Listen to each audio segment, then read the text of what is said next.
Hey, welcome everybody. I'm Scott Edwards. I'm hosting the weekly wind down for Mammoth, and as always, we lead with God first. Talk a little bit about God, and then today we're going to talk about shedding the light on solar scams here in Texas, and it's a really neat um, investigation that they're working on right now at the San Antonio Express News. Really cool stuff, and when I say really cool stuff, it is um, it's something that us in the industry have known for a long time, and I think that the communities in Texas and a lot of homeowners in general feel the same way.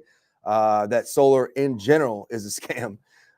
It's actually, in my opinion, I think it's awesome. And but I want to unpack that a little bit and tell you how people are getting scammed, how people are paying too much.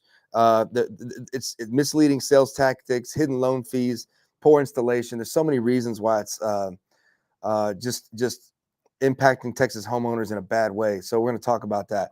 Um, I talked to a good friend of mine in the industry. His name's Steve Patrick, and when we get together on the phone or in person, we talk a little bit about Christ. And so what he recommended to me, he said, "Hey, go read Proverbs 1," because I've been doing this. You know, I guess not chronologically, I guess, but I start from the beginning. So I'm only in right now. I'm in Exodus. So he said, read Proverbs 1, May 1st, then read Proverbs 2, May 2nd.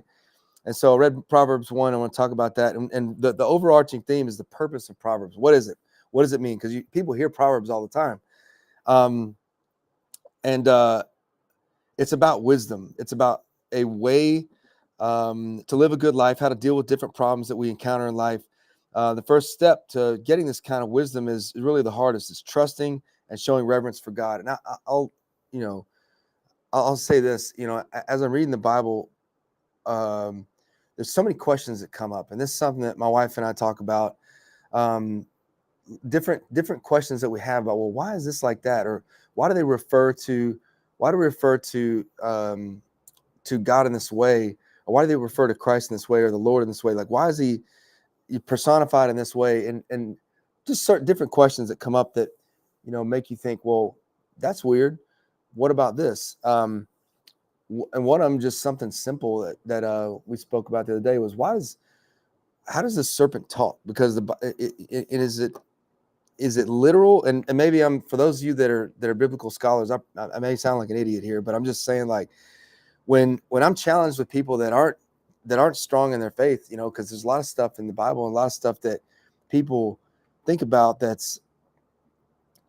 challenges your faith, just the stuff in here, and things you read, but the beginning is faith. And for me, it starts with the idea that there's a creator. Because people ask, how is it possible that, what created God? Who created God? And I started thinking about that, and the answer comes back for me to, there's no way that nothing could create something. There's no way that nothing could create something. So that means that the God of Abraham, the God that created the universe, is a forever being. It's God's always been. And when you start with this idea that creation comes from a forever being, it means that because nothing can't create something, then that means that there's a forever all-powerful being that created everything. And when you start with the idea that none of this exists without a creator, that just hit me really hard. So back in Proverbs here, it talks about wisdom. There's no real secret to obtaining wisdom. All we have to do is ask God for it. So I'm reading the Bible. I'm asking for wisdom. I started in Proverbs here. Um, and what happens with most of the time is we get experience, and we never get the wisdom that we need until after the experience. But what the Bible says is, if you're reading Proverbs, you're getting the wisdom. Anyways, um, it says here. It talks about, my child, listen when your father corrects you. Don't neglect your mother's instruction. What you learn from them will crown you with grace. This is talking about respecting your parents. And be a chain of honor around your neck. My child, if sinners entice you, turn your back on them. Um, They may say, come and join us. Let's hide and kill someone just for fun. Let's ambush the innocent. Let's swallow them alive like the grave. Let's swallow them whole like those who go down to the pit of death. Think of the great things we'll get. We fill all our houses with all the stuff we take. And it ends with saying, you know, if a bird sees a trap being set, it knows to stay away because these people set an ambush for themselves. What God's saying, in my opinion, here is that God, when you ask for His wisdom, will help you keep away from those traps. And so it kind of ties into this idea of knowledge. And so what this bill is about, this solar scam that's being proposed, and this investigative report talking about some of the Senate bills that have been reported, is about wisdom. It's about education. It's about giving people a resource to be able to figure out what's going on when they're trying to figure out if they need solar or not. So let me just talk about this.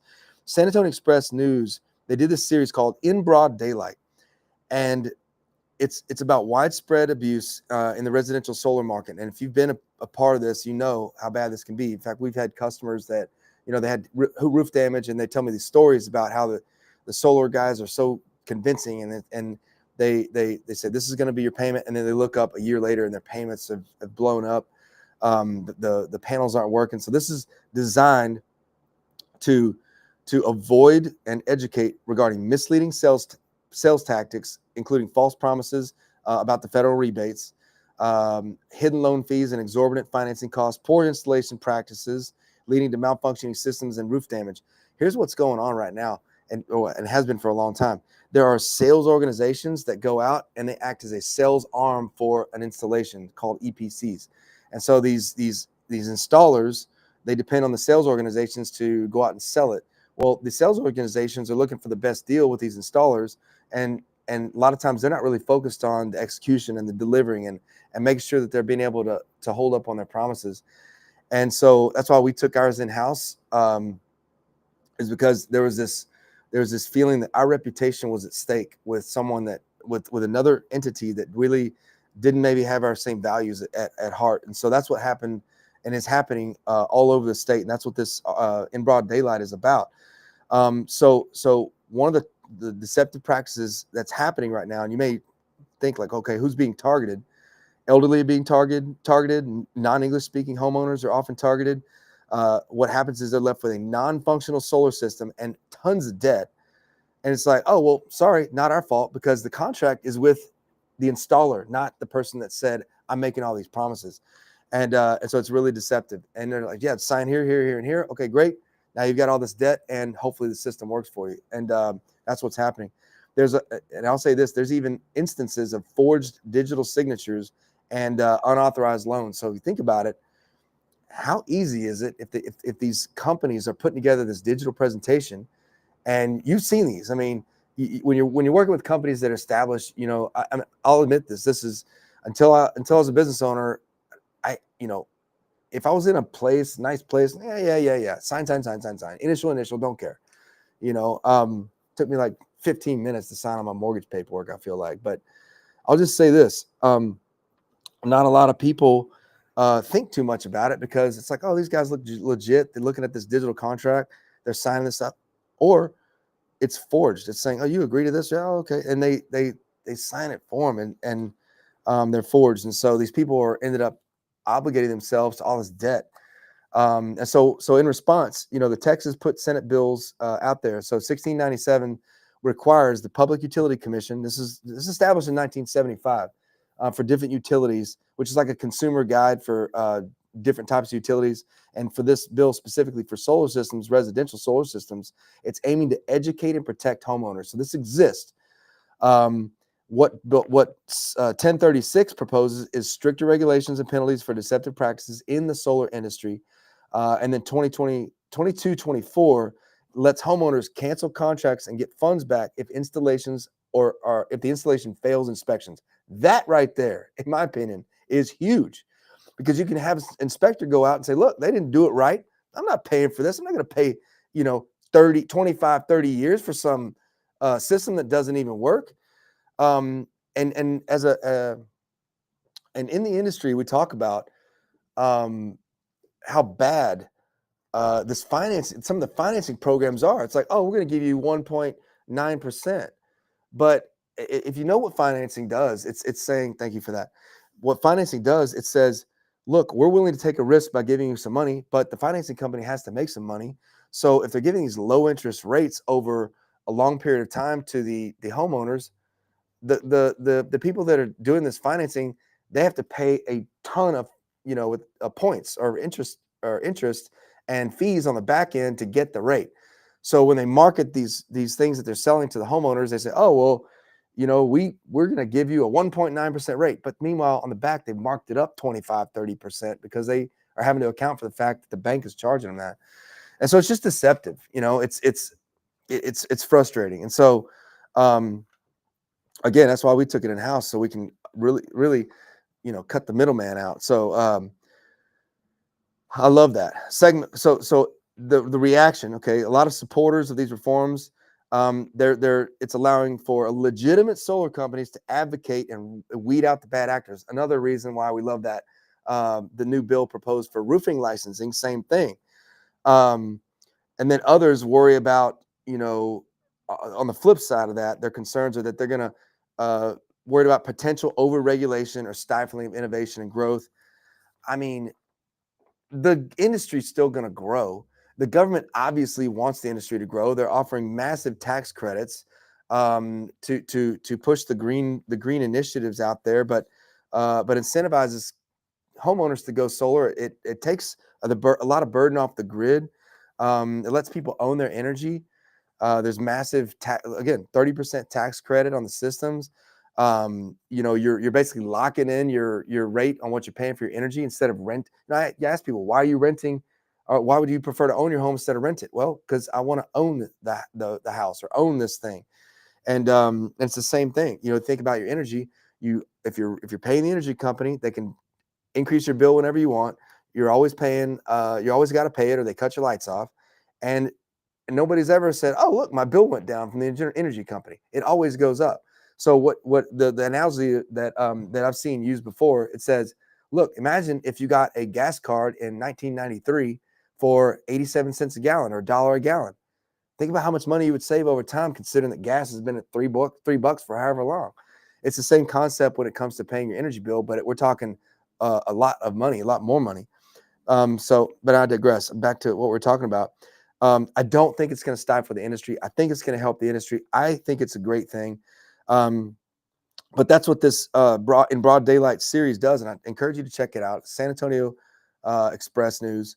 But what they're doing is they're researching these companies thoroughly. They're trying to understand financial terms, the financing terms and potential risk, and they're encouraging people to go to consult the upcoming consumer guide from the Public Utility Commission, and they're actually going to create a website for this, which is awesome, which I think is going to help people to know they have a resource for this. And the great companies, and I think we should do this, is say, look, go here. Look here. This is how it's supposed to go. This is how it's supposed to be. This is the kind of rate you're supposed to get. This is the kind of stuff you want to avoid. A consumer protection law is really what it is. So I for one am a big proponent of it, and I'm prayerful that this helps a little bit about what's going on in the industry. Definitely look it up. And here's the thing: the best thing, if I'm making my own recommendations, if aside from our company, just do your due diligence. Find out if the company has been around for a while. Go look up their reviews. See if they changed their name, and actually look at the LLC, because I've seen a lot of companies, what they're going to do is they'll file a name for an LLC, they'll go out of business, do a bunch of deceptive crap, and then boom, here we go. Next thing you know, they're going to open up a new company with a similar name. It's like,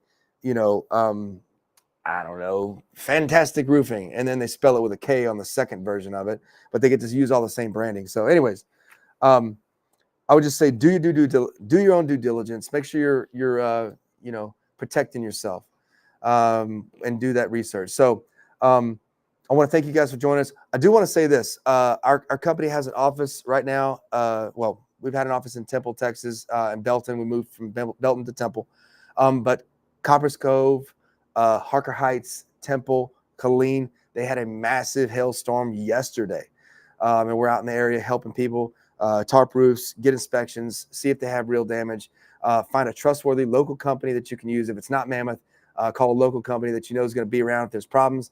Do your research. Anybody can promise anything, but it's the companies that do what they say they're going to do, and prove it every day. And you can look it up online of the companies that you want to do business with. But if you need help out there, need a tarp, need an inspection, want to get an estimate from us for some work, give us a call. Got an office right there in Temple, and happy to help. And for anybody in San Antonio, SeaWorld area also got hit really bad. We're working out of our Georgetown office, or out of our Round Rock office in Georgetown. So if you need help in any of these places, give us a call. And again, my name is Scott. Thanks for